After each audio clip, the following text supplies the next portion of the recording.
મજામાં હશો તો હું ફરી આવી ગયો છું નવો વિડીયો લઈને અને હું આજે તમને લઈ જઈશ બગદાણાનું ભવ્યમાં ભવ્ય રસોડું છે ના અને ભવ્ય ભોજનશાળા તમે જોઈ શકો છો. ત્યારે ટેબલની સુવિધા સારામાં સારી થઈ ચૂકી છે અને આપ સૌને બાપા સીતારામ. કેમ છો મિત્રો? બધા મજામાં હશો? મજામાં તો બધા, કેમ કે મારા બાપા સીતારામનું નામ લે અને મજા ન આવે. કેમ છો ભાઈ? તો મિત્રો, જે રસોડામાં કઈ કઈ જગ્યાએ કઈ વસ્તુ બને છે અને કઈ રીતની બનાવવામાં આવે છે એ આ વિડીયોમાં આપ સૌને હું જણાવી. તમે જોઈ શકો છો ભવ્ય ભોજનશાળા છે જ્યાં લાખોની સંખ્યામાં ભાવિ ભક્તો પ્રસાદી બાપા સીતારામની રહી છે.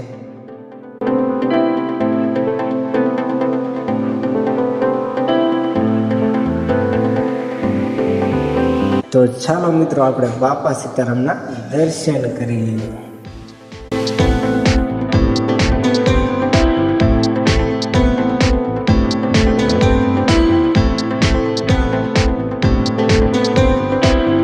ચાલો મિત્રો, બાપા સીતારામના દર્શન કરી લીધા અને જઈએ રસોડા તરફ. જોઈ શકો છો તો મિત્રો, હું આવી ગયો છું રસોડા તરફ. જો તમે જોઈ શકો છો ભવ્ય રસોડું છે અને સરસ રીતે મિત્રો સેવા કરી રહ્યા છે. તમે જોઈ શકો છો આ છે ભવ્ય રસોડું જ્યાં શાક બની રહ્યું છે ને તપેલામાં નીચે વાલ મૂકવામાં આવેલું છે અને તમે નીચે તપેલું મૂકીએ અને વાલ ખોલી નાખો એટલે જે ઉપરના તપેલામાં શાક હોય એ નીચેના તપેલામાં આવી જાય છે.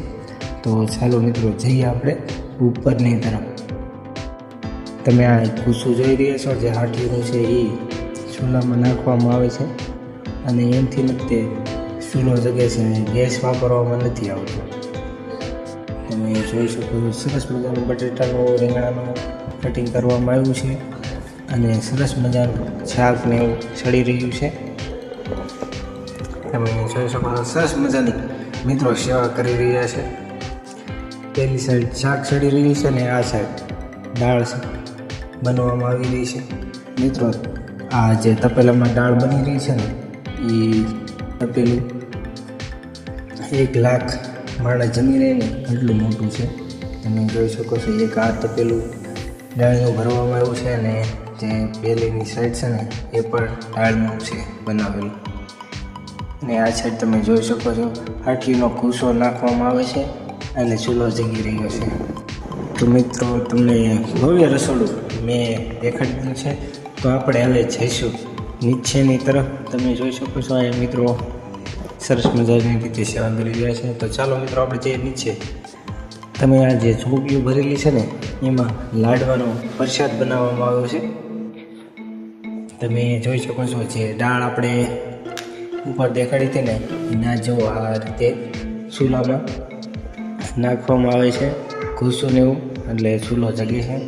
તો મિત્રો, મેં તમને દેખાડી દીધું છે શાક દાળ કેવી રીતનું બને છે. તો ચાલો મિત્રો, આપણે નીચેની તરફ આવી ગયા છે અને જે વખણાય છે ને મારા બાવરિયાની રામ રોટી એ કઈ રીતે બની રહી છે.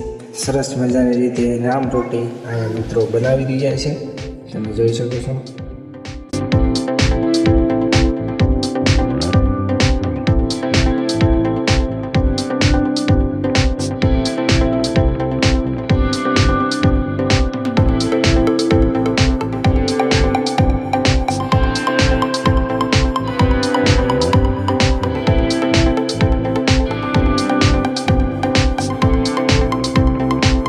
તો મિત્રો, રોટલી ચડી જાય ને એટલે અહીંયા ચોકીમાં નાખવામાં આવે છે અને મિત્રો રોટલીમાં દેશી ઘી લગાડવામાં આવે છે.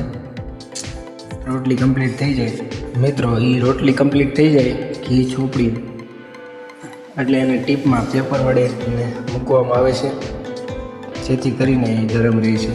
તો મિત્રો, ચાલો આપણે છીએ હવે ગાંઠિયા જ્યાં વણાઈ રહ્યા છે ને.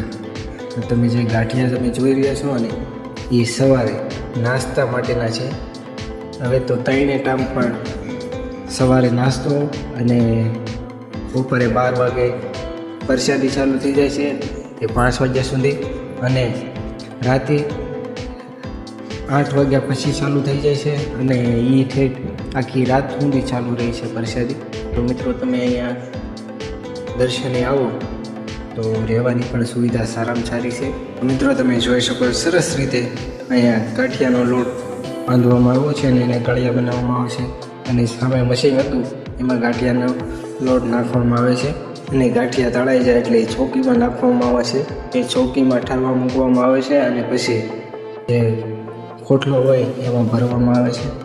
તો મિત્રો આ હતું રસોડું. તો હવે જઈશું આપણે મંદિરની તરફ.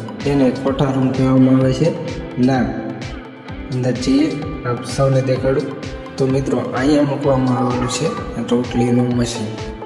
તમે જોઈ શકો છો ઉપરથી લોટ નાખવામાં આવે છે, જે નાની નાની ગોળીઓ વાળવામાં આવે છે અને પછી એને મૂકવામાં આવે છે અને એ રોટલી વણી અને કમ્પ્લીટ થઈ જાય છે. પછી 2 વાર ફરી અને ચડવામાં આવે છે અને પછી નીચે નીકળી જાય છે. તમે જોઈ શકો છો અહીંયા પણ રોટલીને ઘી લગાડવામાં આવે છે. તમે જોઈ શકો છો. તો આ હતું મિત્રો કોઠા રૂમમાં રોટલીનું મશીન મૂકવામાં આવેલું. તો હવે જઈએ આપણે મિત્રો ત્યાં ચોકીમાં પ્રસાદ બનાવેલો છે બાપા સીતારામનો. ચાલો મિત્રો.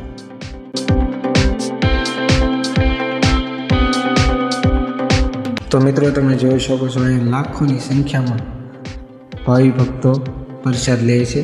એની માટે પ્રસાદ બનાવવામાં આવેલો છે, જે લાડવાનો પ્રસાદ કહેવામાં આવે છે. અને આ સરસ મજાનું બાપા સીતારામનું રસોડું હતું. અને આ તમે જોઈ શકો છો ટમેટાનો એક ઢગલો છે અને આ ગુણ્યું મોઢે પીડ્યા છે બટેટા. મિત્રો અહીંયા વેસાતું બકાલું લાવતા નથી, કેમ કે સેવા ભાવિ ભક્તો છે ને એ બકાલું અહીંયા મૂકી જાય છે. તો મિત્રો વિડીયો સારો લાગ્યો હોય તો લાઈક, શેર અને સબસ્ક્રાઈબ કરી લેજો. અને નવા વિડીયો જોવા માટે તમે ગાંઠિયાવાડી યુટ્યુબ ચેનલને સબસ્ક્રાઈબ જરૂર કરી લેજો. બાપા સીતારામ, જય માતાજી, જય શ્રી રામ.